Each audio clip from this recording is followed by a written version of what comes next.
Hürmetli vatandaş, liksiyenlerimizi devamlaştırırız. Endiki mavzu, Allah zadıçilik.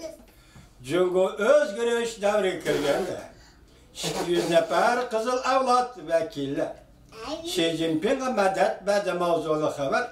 4. ayının 5. günü TNT TV ilan kılındı haber. Bunda başlar. 200 nefer kızıl avlat vekilleri bugün Beijing'e cem buldu. Xi Jinping'le kolladı.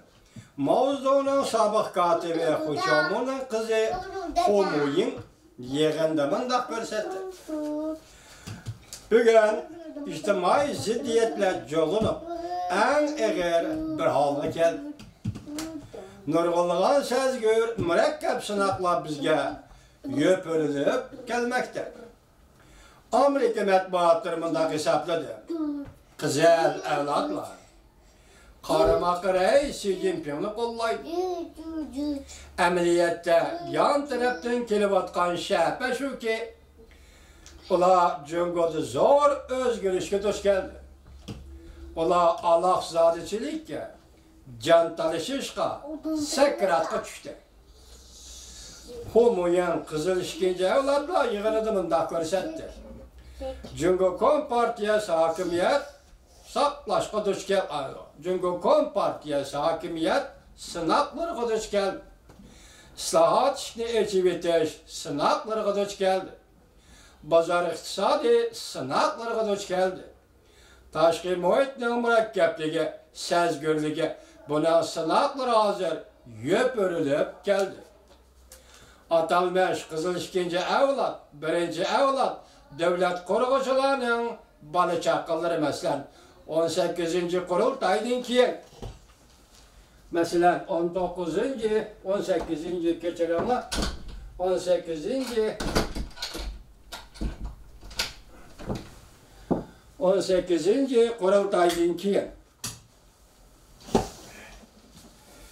Xi Jinping, Yu Jingxin, Wang Qishan qatarlıq Kompartiyanın qızıllaşqan evlatları siyasi hakimiyetinin merkeziga kirib keldi.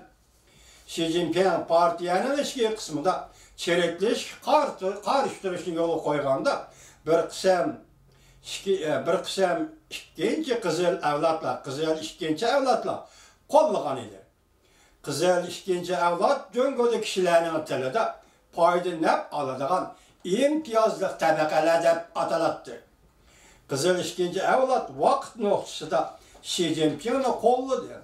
Ko'pincha Cungo Kompartiyasining ichki qismida siyosiy talash tortish keskinlashgan bir paytlarda qo'llab keldi. Yaqinqi yillardan beri Cungo iqtisod qiyin ahvolga kelganda Amerika Cungo savdo urushining besimi yetib kelganda Cungo Kompartiyasi hakimiyeti lengishib qoldi, davrinib qoldi.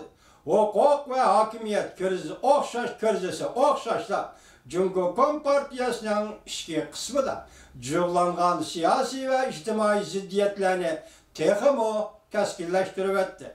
Cumhuriyet'in içki kısmında rahmisizlik kayfiyatı hayat mamatının görüşünün gelmegige yetip geldi. 2019 yılı kirgendiğin beri Cungo'nun her kaysi caylarda götürülgen namayişta ot koyup biriş hadisleri opetle arkadan yüz verişke başladı. Ammi karakterli hareketle bu yerde besilsa o yerde götürüldü. Xi Jinping bir qancha qatim vaziyat ve vaqalardan hoşyar bo'lishini ta'kidladi. Jamiyatdagi muqimsiz omillar har vaqt degudek ranglik inqilob portlashi mumkin deyishmoqda. 70 yil o'tib ketdi. Partiyaning yo'qotishning tumallari qo'yoqlashishga boshladi. 70 yil to'shdi yoki o'tib ketdi. Cungo Kompartiyasini yo'qotishning tumallari qo'yoqlashishga boshladi. Kompartiya sobiq sovetlarning kona katang'iga yoki kona yo'liga tushib qoldimizmi deb ansirashga boshladi. Kompartiya sobiq sovetlarning kona katang'iga kona yo'liga tushib qoldimizmi deb ansirashga boshladi. Amerika matbuatlari bunday hisobladi.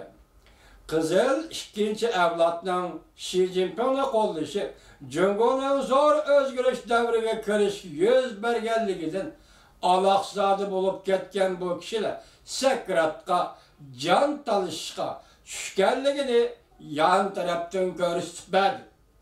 Ularning maqsadi mustabidizmni qo'llash. Bu jamiyat mundaq ko'rsatdi. Kompartiyani qutqizib qilish, Xi Jinping hokimiyatdan tushsa, bu kishilarning xiyoliga kirmaydi. Masala kompartiyani qutqizib qilish. Agar kompartiya halok bo'ladigan bo'lsa, bu kishilarning manfaati xirisga uchraydi. Shunga bu yerda Xi Jinping hokimiyatdan tushib ketadi, bu qizil ikkinchi avlod uchun baribir. Lekin gap kompartiya g'olab ketsa, bularning manfaati imtiyoz tugishidi. Bularning beshi shunday ketayotidir demakchi ular.